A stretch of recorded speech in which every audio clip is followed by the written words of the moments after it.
On va voyager là dans le temps jusqu'à 2104, puisque c'est les 80 ans de l'embarquement. Et donc là d'où on part, en 2024, c'est 368 millions de tonnes de plastique produits par an. C'est 70 kilos par an qui sont utilisés par chacun et chacune des Français. C'est un tiers de déchets plastiques qui ne sont pas recyclés. C'est moins d'un tiers des déchets plastiques qui sont recyclés, donc 2 tiers qui ne le sont pas. C'est l'équivalent de 1 camion poubelle de plastique qui est rejeté chaque minute dans l'océan. Et c'est 690 espèces qui sont directement menacées par les microplastiques. Donc quelque part, on est content de partir de 2024 pour voyager vers 2104, donc vers un monde sans production de nouveaux plastiques. Et le voyage va commencer. Attention, instant technique.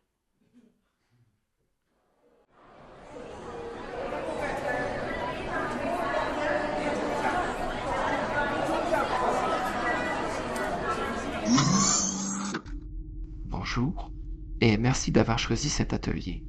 Ensemble, nous allons faire un voyage dans le temps jusqu'en 2104.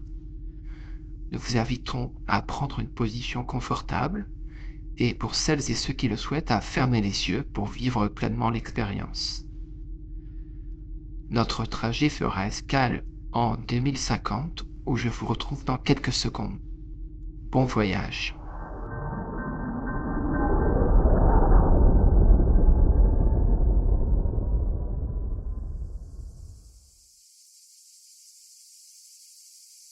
Nous sommes en 2050. La Normandie a changé de visage. Le climat a considérablement évolué par rapport aux décennies passées. L'été, on compte désormais entre 10 et 19 jours par an où les températures dépassent les 25 degrés et des pics fréquents au-delà de 35 degrés, surtout à l'intérieur des terres. Les saisons sont désormais marquées par des précipitations irrégulières et intenses. Les hivers connaissent pluies fréquentes et abondantes, tandis que les étés oscillent entre périodes de sécheresse et violents orages. Le niveau de la mer a monté de 60 cm, impactant les zones côtières et nécessitant des adaptations importantes des infrastructures pour prévenir les inondations.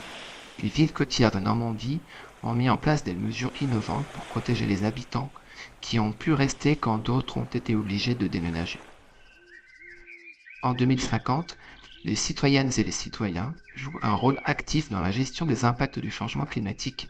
Des plateformes numériques sont mises à leur disposition pour s'informer de la qualité de l'air, des niveaux de pollution, des prévisions météorologiques, des risques d'inondation.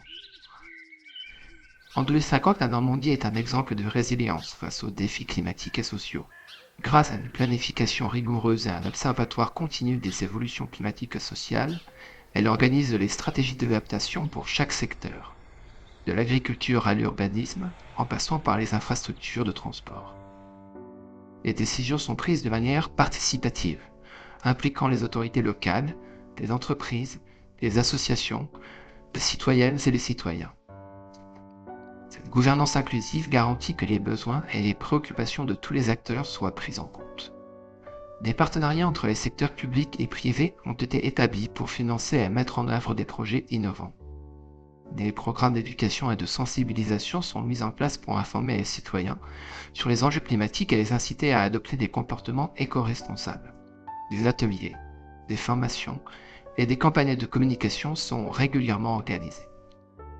Les valeurs de sobriété, de coopération et de solidarité sont au cœur des mentalités, permettant à chaque citoyenne et citoyen de trouver un sens et une place dans cette société en transition.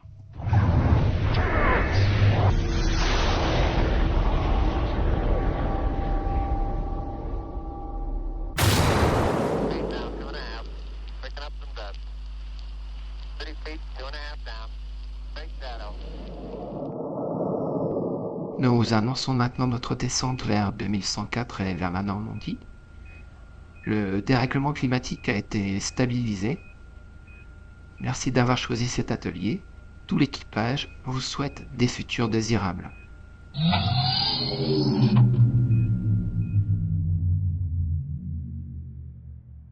Eh bien voilà, nous venons d'atterrir en 2104. Donc dans un monde sans nouvelle production de plastique, sans production de nouveaux plastiques. Pour les plus aguerris, vous aurez remarqué qu'on a pris une trajectoire assez claire. En 2050, on a pris la trajectoire du scénario 2 de l'ADEME 2050, qui est le scénario sur la coopération. Voilà. Donc vous allez maintenant prendre vos places, maintenant qu'on est en 2104. Vous êtes 16, je crois, ou 14. Donc à peu près des groupes de 4 sur les 4 tables qui sont ici présentes. Prenez votre petite chaise, vous remarquerez que sinon il n'y en a pas. Et donc, voilà. Sinon vous allez rester debout, c'est possible aussi, vous avez le droit. Et donc vous allez avoir une première chose, c'est que vous allez avoir ces petites cartes postales. Sur cette carte postale, vous allez écrire qui vous êtes en 2000, le petit jeu qu'on a fait sur la frise là. Qui vous étiez, votre activité, votre environnement. Et vous pourrez du coup le partager à l'ensemble du groupe. Les cartes, nous les récupérerons à la fin. Et ensuite, vous avez cette petite fiche-là. Donc 2024, 2030, 2050, 2104. La proposition est de partir du constat que du coup nous arrivons en 2104 dans un monde sans production de nouveaux plastiques. Donc, ça ressemble à quoi, l'environnement? Quelles sont les activités en 2104? Quels sont les liens entre les différentes activités? Quelles sont les relations entre les vivants en 2104? Et puis, on vous propose de redescendre dans le temps. 2050, 2030, puis 2024. C'est la proposition. Si vous voulez directement commencer par 2024 et nous dire ce qui s'est passé en 2024 pour aller directement vers un monde sans production de nouveaux plastiques, vous avez le droit. Et si les consignes ne sont pas claires, on fera le tour des tables pour les répéter. Voilà, donc à vous de jouer, à vous de vous installer.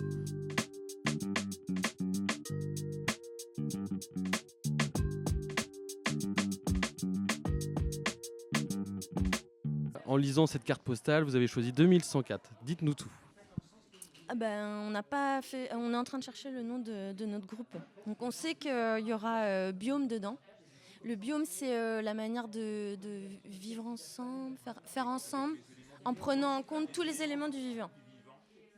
Je pense que c'est un peu ce qui transparaît dans notre vision des choses, c'est que petit à petit, on va arriver à une plus grande prise en compte de tous les vivants. Voilà. Je suis Aurélien, nous sommes en 2050 et je viens de faire construire ma maison autonome en biosourcé et en matériaux réemployés. Je travaille dans l'industrie du bois et avec les innovations d'aujourd'hui, je suis chargé de trouver des solutions pour remplacer le plastique qui pollue aujourd'hui tout notre environnement. Et voilà, c'est une aventure passionnante qui demande beaucoup de travail, mais les solutions existent et je suis là pour les trouver. Donc en 2051, Bruno, j'ai 75 ans, je continue à travailler dans un mode de coopération. Je fais partie d'un groupe d'individus à taille humaine vivant en suffisance face à son environnement. Je profite et je partage cet environnement sans contraintes sonores et polluantes. Et je souhaite redévelopper la solidarité de 1891. 2065, Chloé. Je suis lycéenne. Dans mon lycée, l'apprentissage est centré autour des savoirs de base, savoir se nourrir, savoir bricoler, savoir réparer, avoir une bonne connaissance de la nature. En plus des savoirs théoriques, classiques, français, maths, langue. Et toujours avec une utilité pour la société dans laquelle on vit, notamment avec l'apprentissage des valeurs citoyennes qui sont très importantes et au centre des apprentissages, mêlant le monde du travail, le monde des associations et le travail avec les aînés qui nous transmettent aussi leur savoir. Merci. 2072, donc Marie, j'ai 80 ans et je vis dans une communauté qui partage ses ressources, qui s'entraide, mais qui est plutôt fermée et isolée du monde extérieur. Je suis productrice de fruits pour la communauté, mais je suis aussi sage-femme et réparatrice de vélos parce qu'il faut savoir tout faire.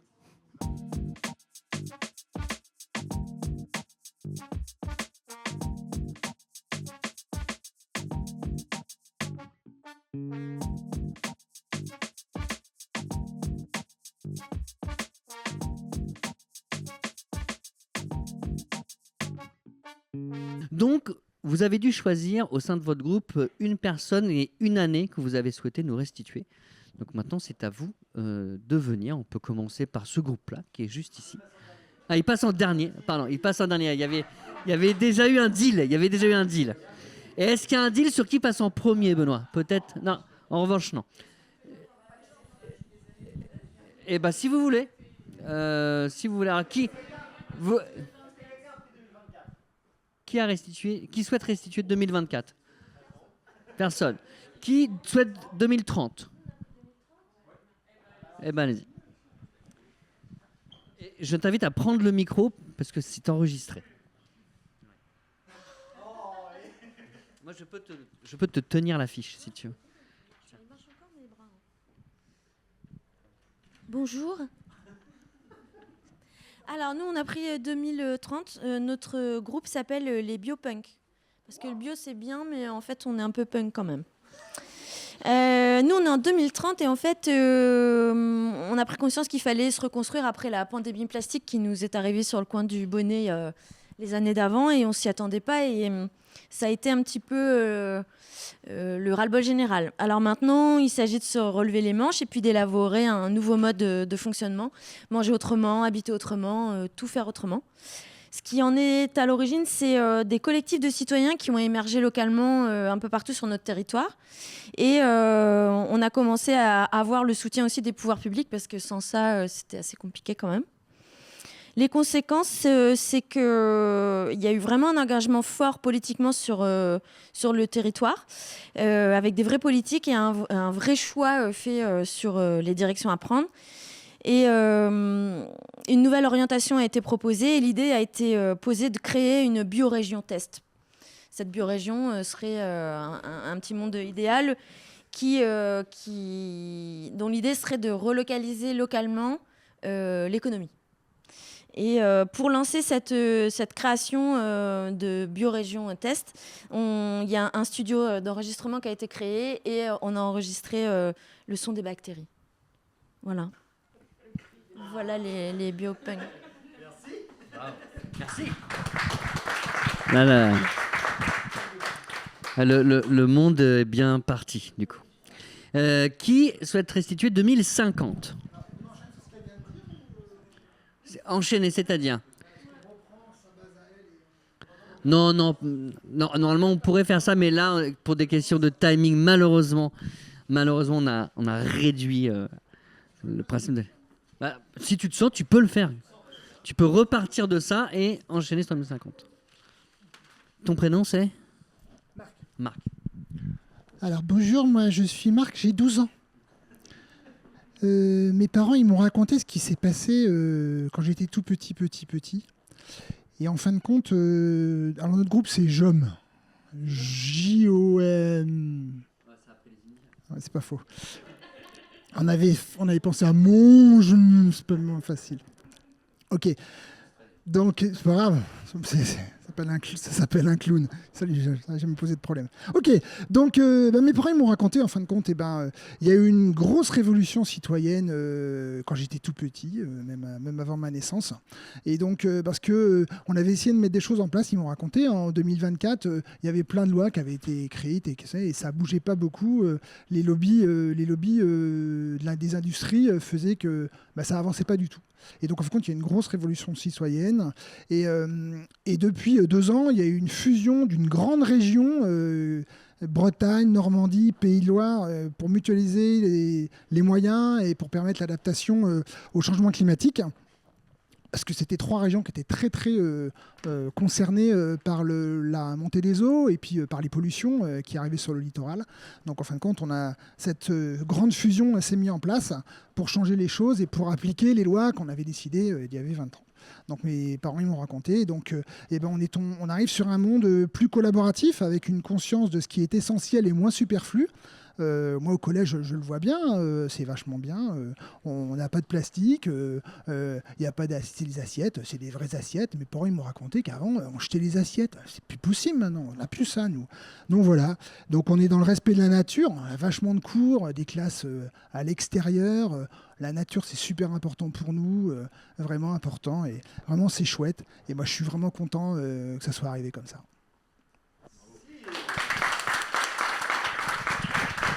Merci Marc, 12 ans. 12 ans. Y avait-il un autre groupe sur 2050 ? Non, mais donc vous êtes deux sur le 2104, je pense. Donc vous êtes en dernier, donc vous passerez après. Donc c'est à votre groupe. Du coup. Apparemment, c'est très clair pour tout le monde.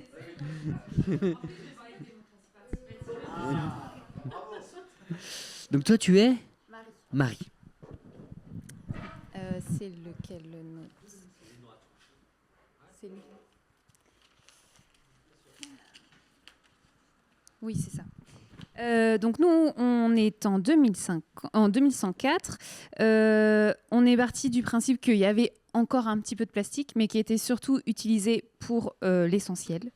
Et que donc on retournait un peu à l'essentiel, avec du retour au local pour éviter par exemple les emballages alimentaires, que la grande distribution n'existe plus. On est vraiment sur des communautés qui existent et qui fonctionnent ensemble avec un appui beaucoup plus important des collectivités à une échelle réduite. Ça fait aussi un peu le lien avec 2050, ce qu'on avait imaginé aussi avec du pouvoir un peu plus accordé aux collectivités pour aider ces communautés dans le troc, le partage. Vous me dites, parce que j'ai l'impression de partir un peu dans tous les sens. Et donc en termes d'architecture, on n'est plus sur des maisons individuelles, on est plutôt sur des lieux partagés pour mutualiser les biens communs. Avec une solidarité dans le partage. Voilà, à peu près. Grosso modo, ce qu'on s'était dit, c'est bien.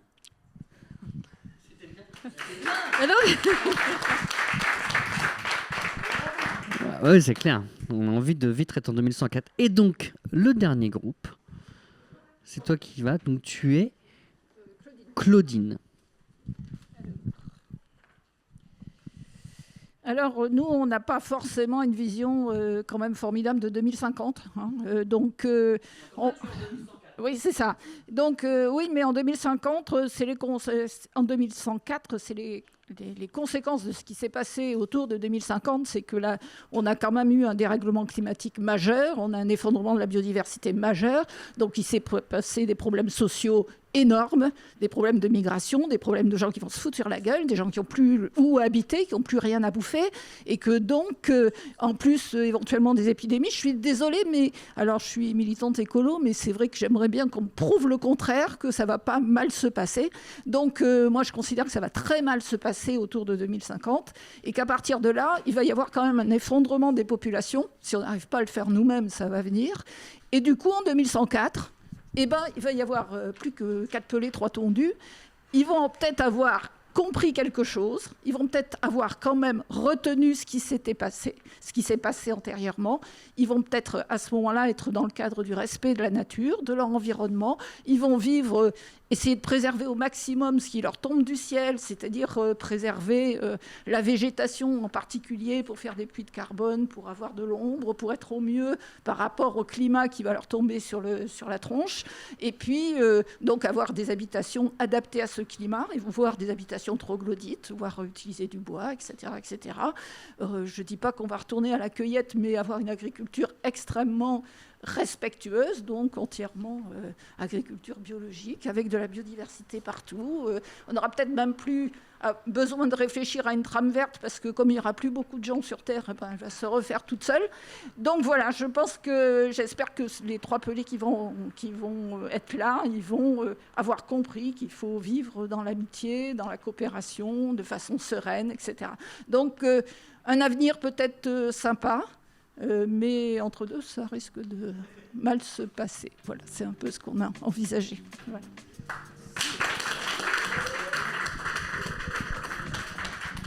Voilà, c'est la première fois qu'on essaye de faire cet atelier sur 1h15. Donc comme on a un tout petit peu de temps, on serait assez preneur de retours critiques parce qu'on risque de le reproduire sur un format plus court.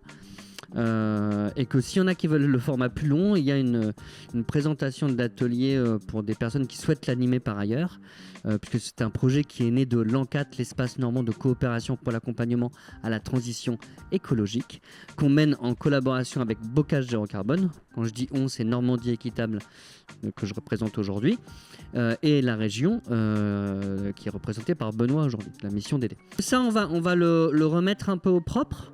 Quand je dis on, pour le coup, ce sera beaucoup plus Benoît qui a des compétences graphiques que moi.